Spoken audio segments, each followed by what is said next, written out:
No standing 8-boxer podcast. We discuss every organization and weight class. With your host, Bronx Bomber, educated with the craft. Punch a topic hard like heavyweights, hitting the bag. From the top rank to the upcoming, washed up to the dark horse. Champs, #1 contenders, quick jab or sharp cross. We your source, come get it. Tuning in, you can have it. Internationally known, our information is valid. See, we on a higher plane, no 2 episodes the same. We get better as we train, so on top we remain. Come join the conversation, it's insight you'll gain. And then outside of the rain, we do the damn thing.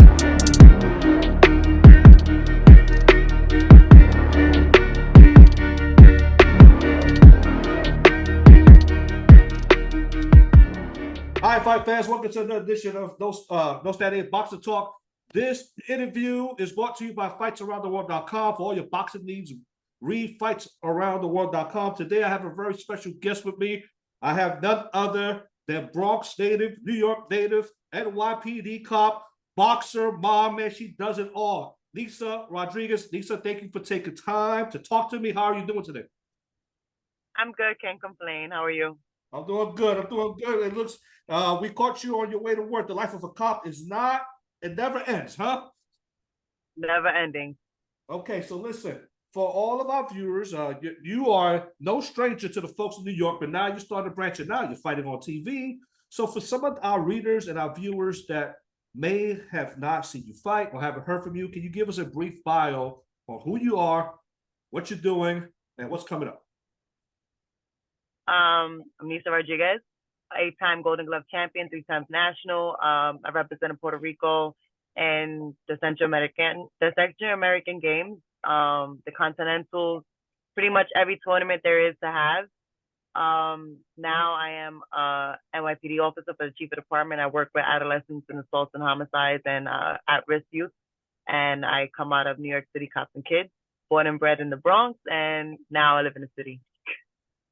As you already know. Know it. All right, Bronx native in the house. So listen, y'all.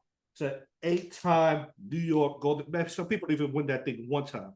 Once she won it 8 times. She's a 3-time National Golden Gloves title, 3-time National Golden Gloves, represent Puerto Rico in the Central American Games. All right.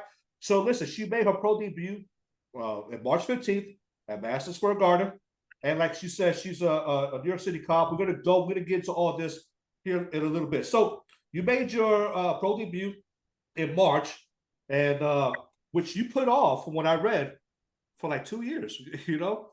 And it's because what I understood, you got caught up in the whole being a cop and you know, learning the ropes of being a rookie. And it's just kind of like, from what I understand, boxing was there, but turning pro was like, look, I'm focused on being a cop right now. And it wasn't until your son kind of nudged you. You be like, hey, yo, mom, what's up with this pro thing, you know? Am I getting the story right? So when I left the Department of Education, I was a teacher for 8 years, and going into the job, it was very demanding, especially when I went. It was, you know, after COVID, a lot of protesting. So I was doing about 80 hours a week. That was if I was lucky. It was just, there was days that I wasn't going home. So it was hard to be a patrol officer, I wasn't even seeing my kids at 3 at home. And my son kind of was like, one day we were working out and he was training for his fight. And he was like, so you're not going to box no more? And he was like, you really going to give it up that easy? And then I was like, oh, this kid trying to bully me. Right. So it kind of went into that. Good. Man, I tell you, man, good for our kids, man. I get that. What was your first, you finally, the moment arrives, you make your pro debut. What was your feelings going to your first pro fight? It's finally here. What did you feel? I felt like it wasn't going to happen because I was supposed to fight 2 times prior to this fight. And I think they went through like 13 females. And either they didn't want to take the contract, everything was given to them. The boxing commission didn't approve it. They wouldn't get back to us. They wouldn't want to sign. So I was like, oh man, I hope this girl shows up. Like I just want to get this first one out. It's been a while since I fought. The last time I fought before that was for charity against the fire department, raised a lot of money for Son of the Towers and New York City Cops and Kids. And I was just itching to get back in. It's almost like an amateur. You get discouraged training. And on top of having a full-time job, being a parent, being a mentor, dealing with everything that's coming on. I'm like, it's a little dismotivating. So once it happened and we're doing the weigh-in and we're doing everything, I'm like, oh wow, this is happening. It was like, first fight all over again, 18 years later. Yeah. So all those jitters and get the butterflies getting in, it was all over again. Yeah. Oh my God. So listen, and in your first fight, I love your story, right? So here you go. You just got through all these trials and tribulations trying to get to your first fight, 13 opponents, and these contracts, it's going to happen. It finally happens. And you fight at the famed Madison Square Garden, the mecca of boxing, in your first pro fight. There's fighters that fight the whole career, even stepping through those doors. Hey, you get an opportunity like that. What was that like for you to fight in Madison Square Garden in your first fight? I mean, it was surreal. Like, the same dressing rooms that you get ready as a professional in the Hulu Theater is what you did in the Golden Glove. And I remember my first Golden Gloves, I was 17 years old. I was the youngest in my division. I was the underdog, and it was almost the same thing. It was my professional debut. A lot of the people that came up in the amateurs, officials, referees are now working for the pros. So they're like, I've been waiting for this all my career. And it was amazing. Like, it just feels so good to be back in the Garden. And now for June 8th, Puerto Rican Day weekend, I'm back again. So, I grew up watching Miguel Cotto all my career. That's right. That was like, I love Tito, but Miguel Cotto was the one that I adored, I looked up to. And then watching Amanda Serrano, one of the biggest in the game, one of the women that I know personally, I watched her fight in the Garden and try to keep the tradition. And it was like, it felt like it was something being passed down. Absolutely. As you can see, I got Cotto, Amanda right there. This is my Puerto Rican Wall of Fame. All my Puerto You're Rican missing a picture. You're missing a picture over there. Which picture? My picture. Oh, that's right. Well, you're going to have to send me one. You're going to have to send me one side, and I promise you to go right there. Look, I got all of them right there, okay? And I got a spot for you right there. So, listen, you won your fight by unanimous decision, all right? But you could bang. You got some pop in your punch. What lessons did you learn? She was an awkward girl. I saw the fight. She was a little awkward. But what lessons did you learn in your first pro fight that you take it away and you started to apply to this fight coming up? So in no way did I think that Josette was going to be someone that's going to be easy to walk around.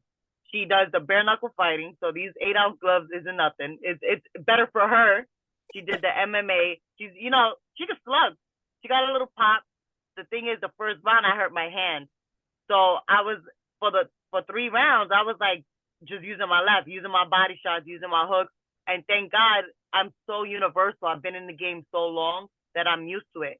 A lot of people don't know. A couple of years ago, I was fighting in Nicaragua for the Olympic qualifiers, and I had a blood clot that I didn't know about. So my lung collapsed in the second fight, and I was literally using one hand. So this is something I've been through. Boxing, it's good and bad that it gives you the mentality that no matter what's going on, that you have to fight through it. And I feel like a lot of fighters don't realize when to stop. So we see that a lot in the game because they don't know. All right, I think that's it. Because you have that mentality, you have that heart, and you can't give up. So a lot of fighters do get hurt. So until I felt until the end of the third round that I can use my right hand, it was just a one-handed fight the whole time. Wow, man, jeez.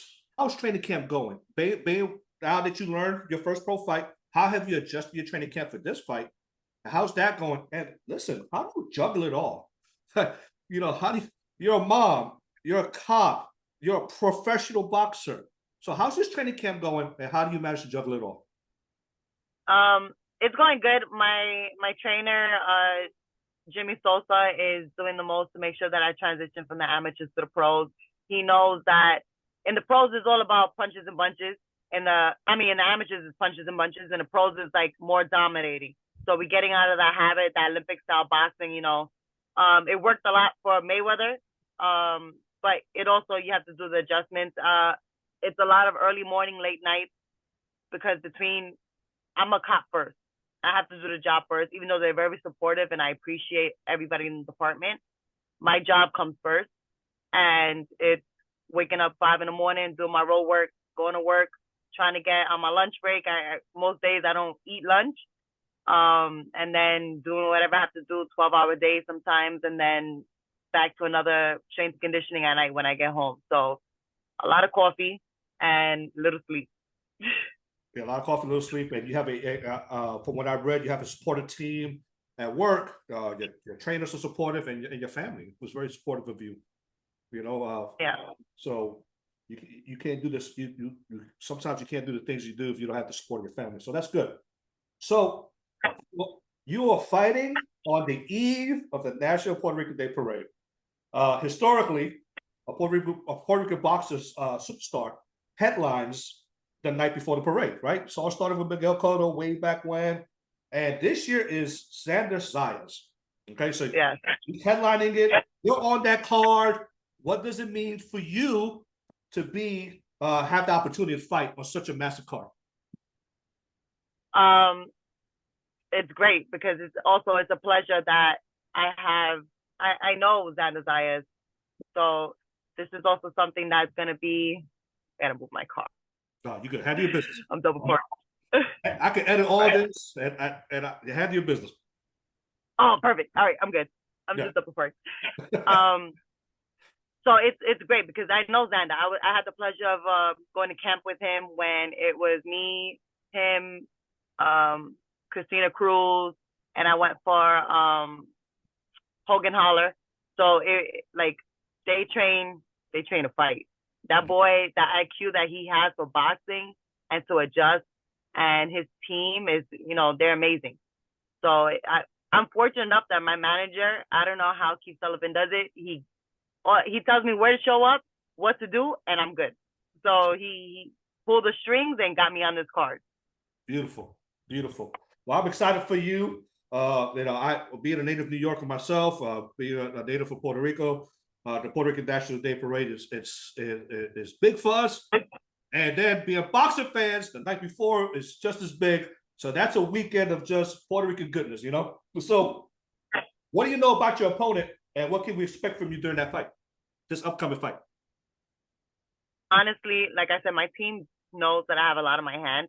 So they basically do all the homework. I haven't watched any of her fights. They tell me, listen, it's almost like the same thing I'm going to have in the United States all the time. They're shorter. They want to brawl, just keep working the distance, shorten up when I have to, brawl when I have to, because I'm hard-headed. It's the Puerto Rican in me. I want to brawl.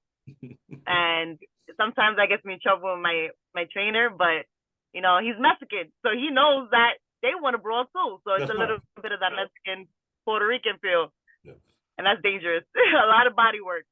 Well, good. Your journey to get to this point hasn't been easy. I've read your background. You had some trials when you were a youth yourself.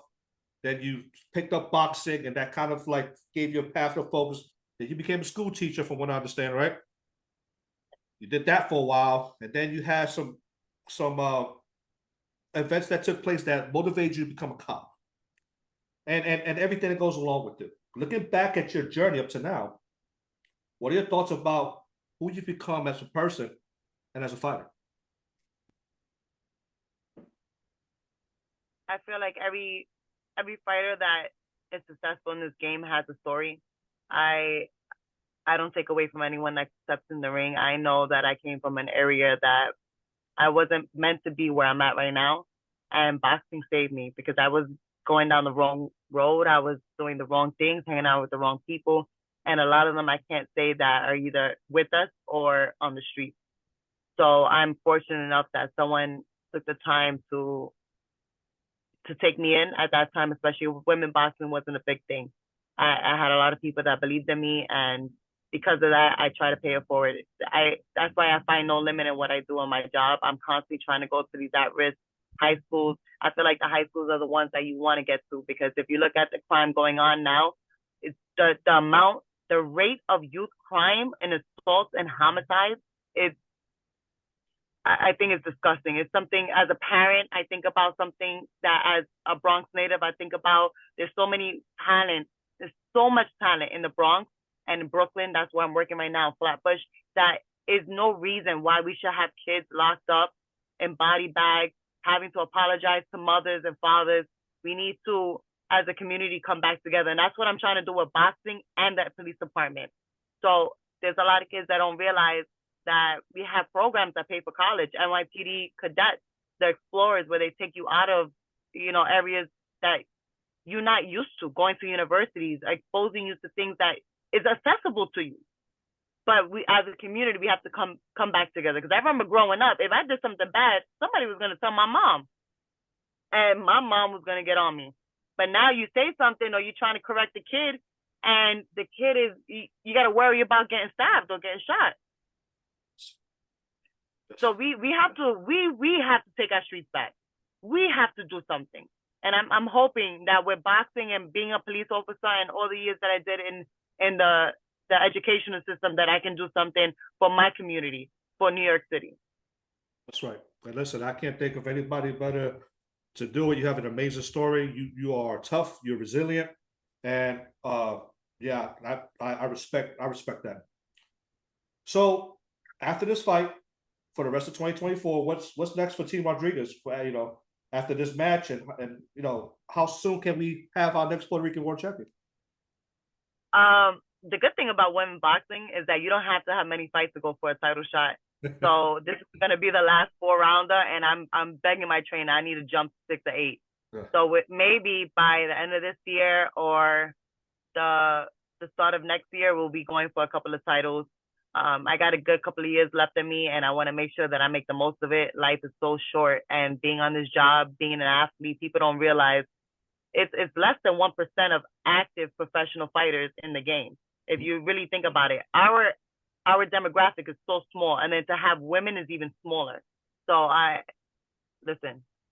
going for everything. Whatever's out there, I'm going for. I don't have time to waste. I don't have time to play with. That's right. Speaking of women's sports, like you alluded to earlier, when you started boxing, women's boxing wasn't really a thing. You are now, women's boxing is starting to break that glass ceiling. Amanda Serrano, Katie Taylor had a big mega fight, multi-million dollars in purses. They're going to fight number 2. You got a superstar in Clarissa Shield. And, they are recognized names in women's boxing now as fans. Before you had maybe one, Layla Ali and Christy Martin, right? But now we have multiple recognizable, Marlon Esparza, Sinisa Estrada, yourself, with boxing fans like, oh yeah, same thing's happening in women's basketball. Women's sports is starting to break through, and people are starting to notice. And it's because of the hard work, the dedication, and the athleticism of women like yourself. How do you feel about 2-minute rounds? Do you? Oh, she gave me the Puerto Rican side eye. What's your thought on that? Listen, I came from the amateurs. We did 3-minute rounds. I feel like 2 minutes is, you can't do nothing. And I'm a boxer. I'm a natural boxer. So I'm like, I need time to freshen up, to get loose. So I would prefer the cook. You need to cook. You need time to cook. Yeah. I got long arms. The blood has to flow all the way down. That's right. All right. So you're all for 3-minute rounds. All for it. And 12 rounds for the championship fights. Absolutely. Why not? So listen, I am a fan. I thank you for taking time to talk to me, talk to fights around the world. The floor is yours. What do you want to tell your opponent ahead of this fight? You know what I noticed about the women fighters? You guys don't do a lot of trash talking. Y'all handle y'all business in the ring. So every time I ask this question, y'all really don't. Before we get to that, though, is there a particular fighter you want to fight, or it doesn't matter? To me, it doesn't matter. You're kind of right. One, I don't trash talk ever. My mom would get on me, even in my 30s. She doesn't play that. We're very humble. She comes from a small town in Puerto Rico, and everyone that steps in that ring is someone that got heart and we respect. I don't think there's one person where I was like, what? They just me. I'm like, I give respect to everybody until I don't. But it's also, people don't realize you put your life on the line every time you step into this ring. I think what's the average? 13 fighters died a year. Yep. That's not something that you take for granted. The same thing as being a police officer.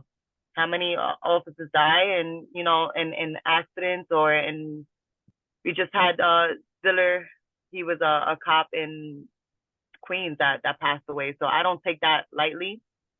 Women are a force to be reckoned with. You know, whether we got problems or not, you're gonna see in the ring, and we don't take it personal.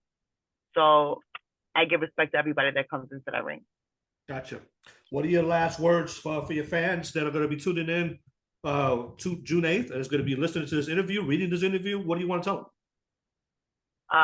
You're gonna have a good night of fights. You know, it's a Puerto Rican Day weekend. I'll be in the parade the next day, and just come out and support. Whether you're Puerto Rican, Mexican, Dominican, this is all Hispanics coming out. It's going to be a big following with NYPD, and just come and check out New York City Cops and Kids. We're trying to do something big in New York. It's time to take our streets back. We want to do a gym in every borough. There should be a free program for every child for free.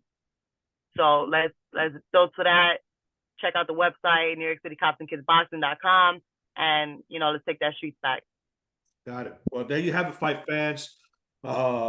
Nisa Rodriguez coming up June 8th on the eve of the National Puerto Rican Day Parade. She's gonna go in there, she's gonna cook, she's gonna do some work, and I have no doubt in my mind that within the year or next year, this is our next future world champion right here. Nisa Rodriguez, 1-0, about to be 2-0, and on her way to do beautiful and great things. And she's a humble person, a great leader, and you guys check her out. Don't miss this out. Nisa, thank you for your time. I appreciate it. And I will be tuning in June 8th to cheer you on from here in North Carolina. All right. Thank you for representing for the Bronx. Before I forget, I appreciate you. Always. Thank you. No Standing 8 Boxer Podcast. We discuss every organization and weight class with your host, Bronx Bomber, educated.